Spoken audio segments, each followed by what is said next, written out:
Hello everyone, it's Living Online here for Server.pro, and today I'll be showing you how to enhance your vanilla Minecraft experience with just one data pack. The Creeper's Code is a vanilla plus data pack aiming to add features that mix in with the existing vanilla content. Some of these features include new mobs, reworked structures, new items such as jewelry, and even adds a detailed guide to this pack's additions.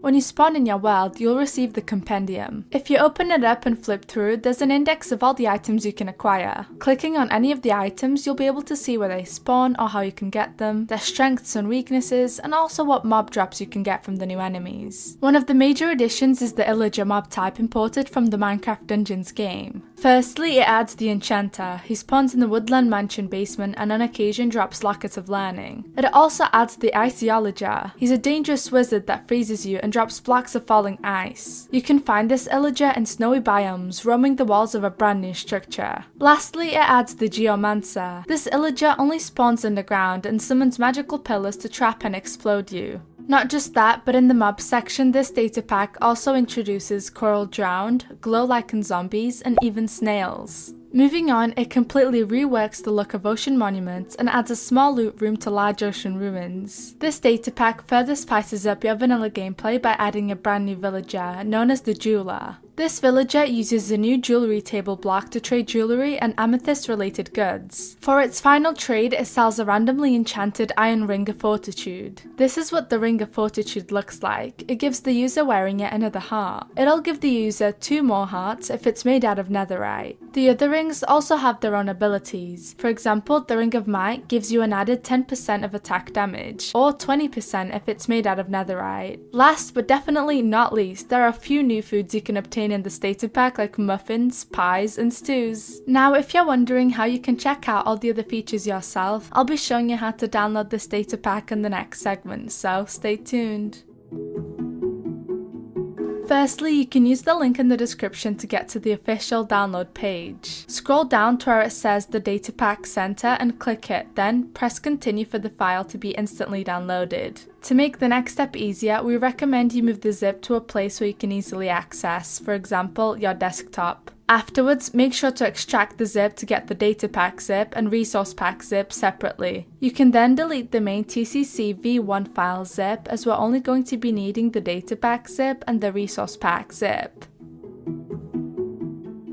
For this step, you're going to have to go to the Server.pro website and access your server control panel from there. At the dashboard, make sure that the server version matches the datapack version to ensure no complications. As of now, the website states it's for 1.18.2, but this may change in the future, so please check before continuing. Before proceeding to the next step, quickly confirm that the server is offline. I'll be showing you how to create a brand new world with the datapack enabled. It's crucial you do this as this datapack reworks and adds content onto already existing structures, so if you don't create a brand new world, these features won't appear in your game. To prevent that from happening, you're firstly going to have to head to the Worlds tab. This is where the new world will be created. You can set your world name and adjust world settings as usual. Just make sure the world name doesn't have spaces or special characters. However, below you'll also see a button labeled Upload Data Packs. Simply click the Select Files button and then navigate to the area where you saved the TCC data pack zip to. Once you've found it, press Open and then Create World. It'll take a second for the files to upload, but when that's done, you should go into the Files tab. Double-click on your world folder and then go into the data packs folder. If you see the TCC zip inside, it means you've followed these steps correctly. Now that the data pack is uploaded onto the server, you'll have to make sure the required resource pack is also installed. To do that, you'll want to head back to the Files tab. Then open up the server.properties file and look for the line saying resource pack. After the equals, you want to right click and paste the link to the required resource pack. We ourselves have uploaded that file to our Dropbox, so if you'd like you can use our link, it'll be in the description. Alternatively though, you can upload the resource pack to any website that supports creations of hot links and put your own hot link into the server.properties file. Before continuing, make sure to press Save File to confirm the changes, and then all you have to do is log into your server to experience the new additions. You can do this by heading to the dashboard and copying the host name. Afterwards, quickly launch your Minecraft application, and when it's open, head to the multiplayer section. Click Add Server, and in the server address section, paste the host name. Now when you join the server, you'll be able to experience all the new tweaks from this Datapack.